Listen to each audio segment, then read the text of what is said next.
फारूक साहब, पहला सवाल जो मैं आपसे पूछना चाहूंगा, 17 साल सर मुझे हो गए हैं सहाफत में सर, और ये जो हमारे नॉर्दर्न कबायली इलाकों में ऑपरेशन वजीरिस्तान और उसके इर्द गिर्द के जो 7 कबायली इलाके हैं, ये ऑपरेशन तब से ही चल रहा है सर, खत्म होके नहीं दे रहा, क्या वजह है इसकी? बिस्मिल्लाह रहमान, बहुत शुक्रिया। देखें, जो मेन ऑपरेशन हुआ था, ऑपरेशन ज़र्ब अदब 2014 में, जी हाँ 2014 में, जब जनरल राहील शरीफ आर्मी चीफ थे, और वो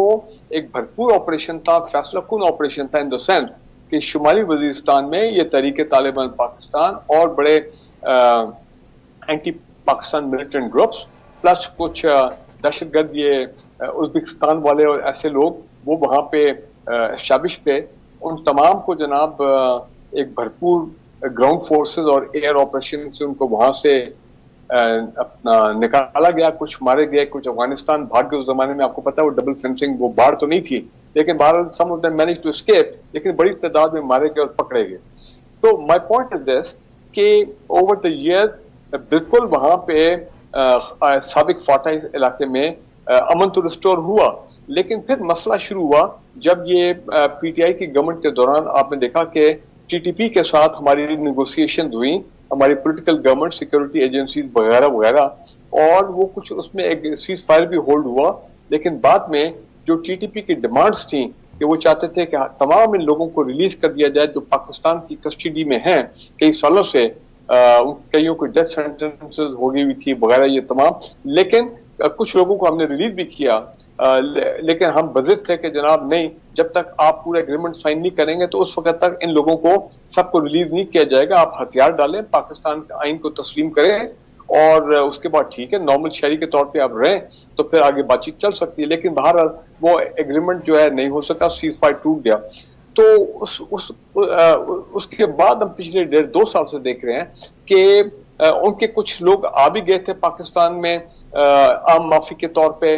वो भी कुछ यहाँ पे थे, हथियार भी उनके पास थे, लेकिन फिर बाकायदा अफगानिस्तान में जब यूएस फोर्सेस वहां से निकल गई तो एक दोहा एग्रीमेंट में साइन किया गया था कि अफगानिस्तान तालिबान गवर्नमेंट उनकी सरजमीन जो है अफगानिस्तान की, वो पाकिस्तान या किसी भी नेबर के खिलाफ दहशतगर्दी के लिए इस्तेमाल नहीं होगी। लेकिन अफसोस से कहना पड़ता है कि डिस्पाइट की गवर्नमेंट ऑफ पाकिस्तान ने रिपीटेडली अफगान तालिबान गवर्नमेंट को कहा कि जनाब आपने भी कितनी मरतबा ये कमिटमेंट की है कि आप ऐसी इजाजत नहीं देंगे, और तहरीक तालिबान एंटी पाकिस्तान ग्रुप्स जो हैं उनको आप कंट्रोल करेंगे और बल्कि उनको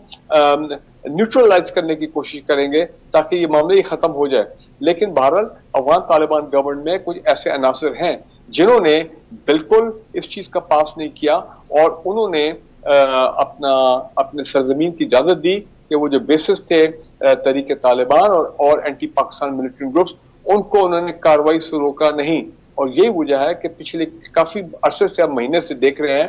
कि रिपीटेड अटैक्स होते हैं from across the Afghan border, Afghan सरजमीन से, यही बेसिस है, प्लस उनके कोई लोकल फैसिलिटेटर्स हैं ये केपी के बॉर्डर एरियाज में, जिनके साथ मिलकर फिर ये फौज पे भी हमले करते हैं, पुलिस पे भी करते हैं, और फिर जारी बात है हम हमारी काउंटर टेरर ऑपरेशन होते हैं। ब्रिगेडियर साहब, इससे ऑब्वियस हो गया ब्रिगेडियर साहब